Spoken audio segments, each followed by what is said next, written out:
Hello and welcome to another video on my favourite 5 games for a letter arcade edition, and this is for the letter E.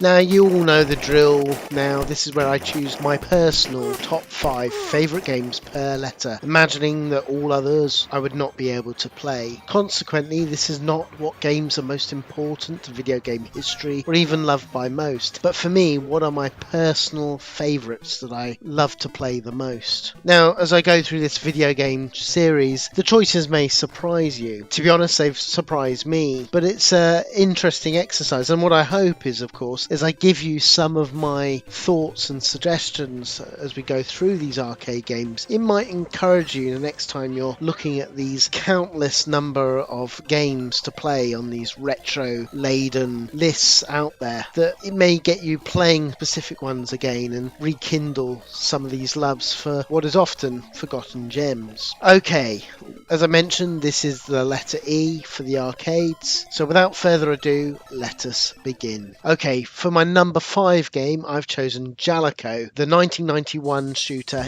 EDF, Earth Defense Force. Now this is a brilliant horizontal shooter with the amazing accompanying music by Tasaka Tawada. Yes, he of Rodland music fame, who does another great library of tunes here. Now in the game you play a crack elite squadron as you take out the swarms of alien enemies everywhere. Now it might not be doing anything special per se with this horizontal shooter, but what is there is solid and so much fun, especially in the opening levels. Now I have to say, unfortunately the later levels are not quite as engaging as you progress through, but there's still enough here in the early levels, I think, to make it my number 5 game. Now as I mentioned, there's not really anything particularly unique about this, but one unique element I suppose is the power-up system. This is where you can power up different weapons types as you kill more throughout the levels, so like an RPG, build up your weapon types and decide which ones to concentrate on, switching to the ones you particularly want to use for certain levels. Also, as you play through the game, there's 2 different modes to the weapons. You can do your standard concentrated shots or press the secondary button to do a wider spread of shots that are weaker but take out more enemies over a wider range. Now the different weapons here are really good, and it does bring and elevate the game, in my opinion, above many of its peers. You know, I actually find it intriguing, to be honest, the negative response that this gets across the board from especially shoot 'em up aficionados, because for me personally, I love playing this game. It's solidly written and it keeps you engaged, and on a typical playthrough I love it to bits. Now one thing about the game is that it only ever received a SNES port, which I think is inferior, and I often wonder how many people that are critiquing the arcade version are actually critiquing the SNES version in their memories of it. The SNES version isn't bad, don't get me wrong, but it's definitely pales in comparison to the arcade parent. It only allowed one single player, and it does tweak and change the levels in making the overall experience inferior, in my opinion. Now, to play this game today is quite difficult outside of MAME, although admittedly I have seen it on Antstream, so there's a great opportunity to play it there as well. Anyway, give this fun shooter a try today. Okay, for my 4th game I've chosen the Atari 1989 title Escape from the Planet of Robot Monsters. This lesser known Atari game has 1 or 2 people running around Planet X, a whole planet where the robots have risen up and overthrown their human overlords, enslaving them. Your purpose in this isometric blast-off-on is to play through running around shooting countless robots that swarm all around you, and it's that what I love about this game. It's like Gauntlet but on an isometric level, packed with humour and cartoon graphics and animations, making it so much fun and full of madcap antics on a full frantic all-out action. The levels here and the art style is always pretty,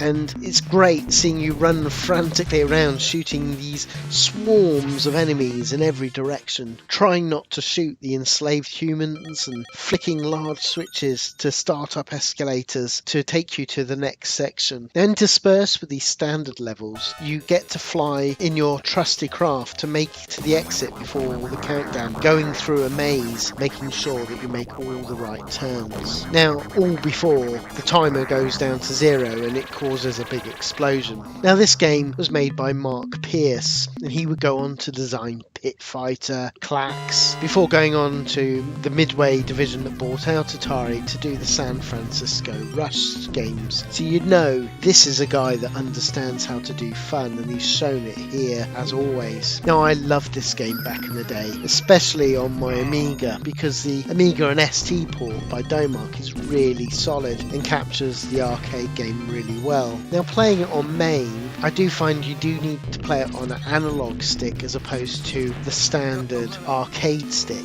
Now, the reason is the arcade original actually had 16 directions of shot, and your arcade joysticks typically only have 8, making it difficult to play. Having said that, Arcade Club does have this beautiful rare machine in Bury in England, so you can finally play this game as it was originally intended, and it's so much fun to do so. Okay, let's go on to my third choice, and for this I've gone for the Sega 1986 Racing Classic Enduro Racer. Now, in the game you race on a dirt bike across a dangerous off-road track strewn with mad rocks and obstacles blocking your way. Now, what we basically have here is the game Hang On, but with jumps strewn around the levels and the ability to wheelie by pulling back on the handlebars on the arcade cabinet, which you must do so as you hit the ramp to then take off and do huge long jumps, then bringing down the bike as you come to land safely. This single element really adds another part to the game that is so much fun. By doing these huge leaps and watching the scenery hurtle below you, and then to make the perfect landing, dodging all the remaining objects and obstacles, is a fantastic experience that you seldom see in racing games. Now, like the Hang On game, the timer here is quite tough, with you having to negotiate pretty much the perfect track to make your way to the next checkpoint before that timer runs out. But it's worth persevering, as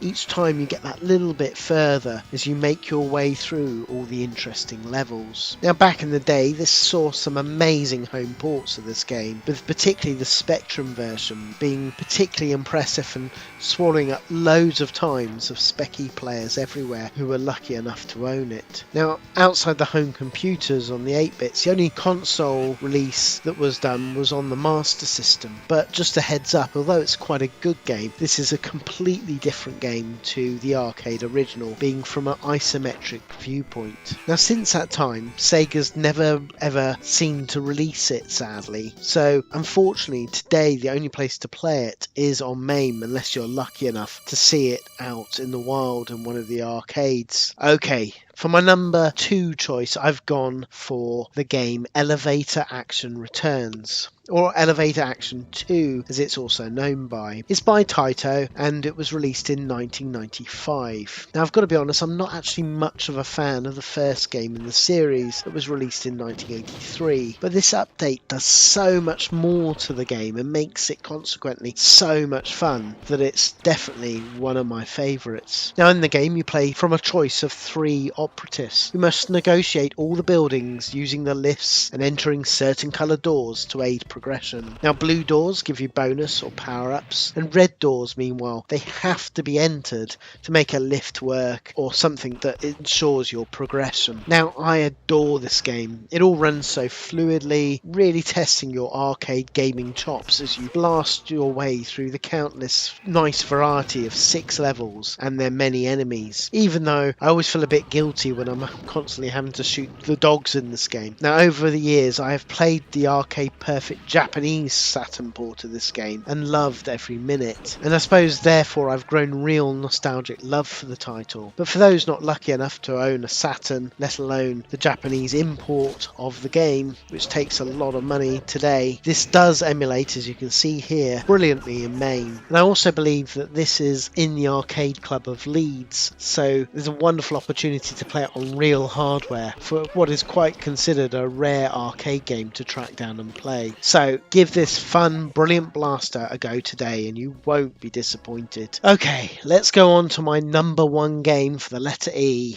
And for this, I've chosen the vertical shooter ESP Galuda, released in 2003 by Cave. Now this is the second in the ESP shooter series, being the sequel to their 1998 game ESP Rabe. Now to be honest, I could have chosen that or even the third ESP Galuda 2, as I think all are amazing, but I've decided to go for this one because it was the first one I personally discovered back in the day, and so therefore have played the most. Now the title actually means butterfly with extra sensory powers, and this has you play two siblings called Agaha and Tateha with superpowers who must take out the enemy army. Now I have to say, this is actually one of my favourite shooters of all time. I love the visual steampunk meets fantasy look, and the idea of you're actually a flying person as opposed to a ship, make you feel a bit like a superhero. Now one of the things special about the game is you can trigger in it Kakuse, which is through the second fire button.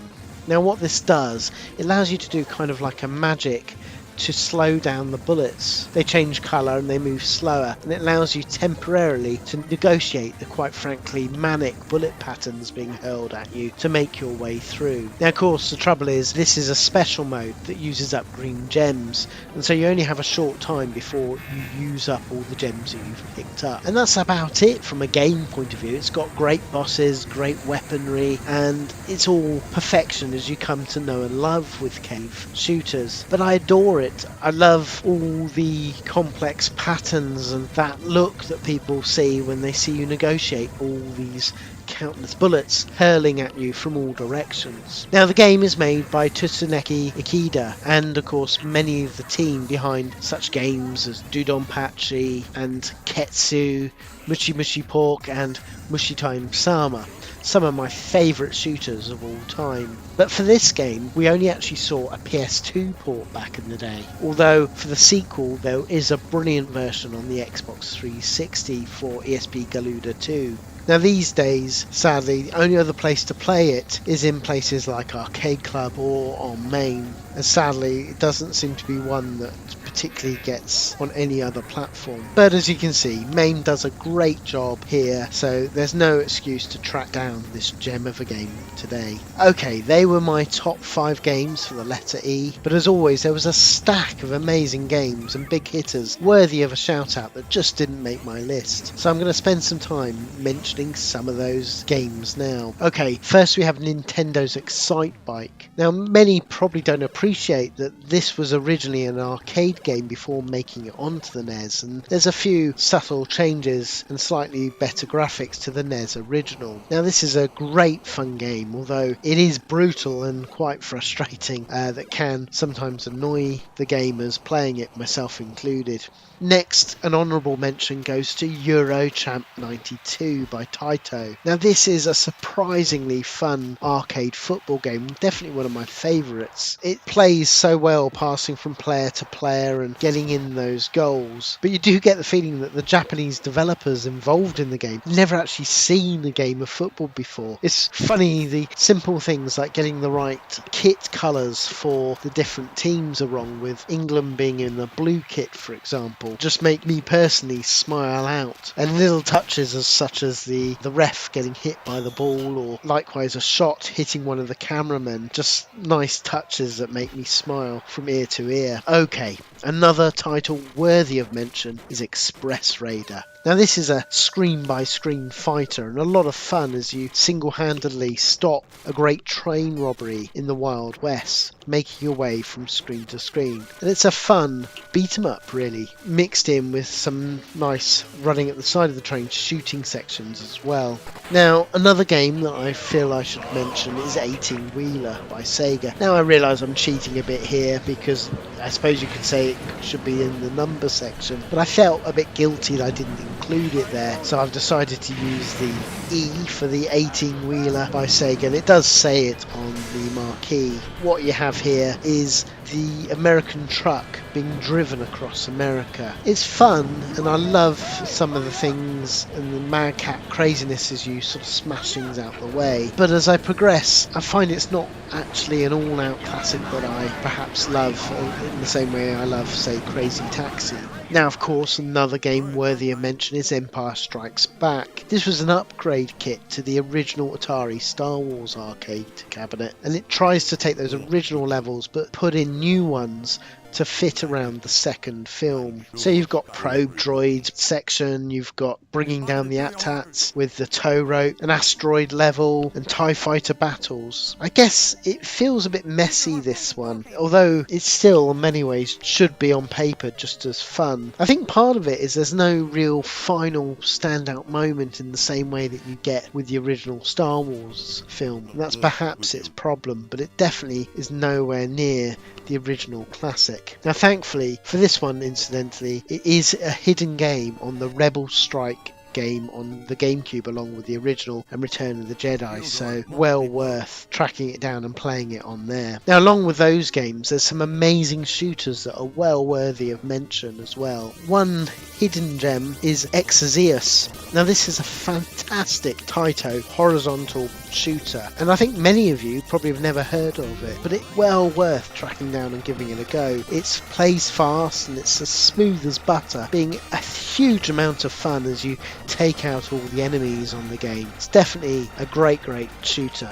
Now, other fantastic blasters, as I mentioned on my number one choice, is the other games in the ESP series. The first one is ESP Rade from Cave, which is, as I mentioned, the first in that series. Now, I love this high school setting, the bullet hell blaster going across really interesting landscapes and brilliant bullet patterns. And to be honest, on a different day between any of these ESP titles, I could probably interchange them depending on how I feel. But definitely this is one that should be played. Now finally, of course, there's ESP Galuda 2. This takes what the first one did and in many ways refines things, and you could argue improves over the original. I guess I just have more memories of ESP Galuda 1. However, this does have an amazing Xbox 360 port as well, so this is a great one to track down and play. Okay, there you go. That is my top 5 games for the letter E. I hope you enjoyed, and look out for my next video where I look at the letter F for the arcade. And don't forget, as always, I'm on the Retro Gaming Discussion Show, or RGDS, which is a free podcast where we talk about all things retro gaming related. So try and catch me on there as well. Well, until next time, keep it retro.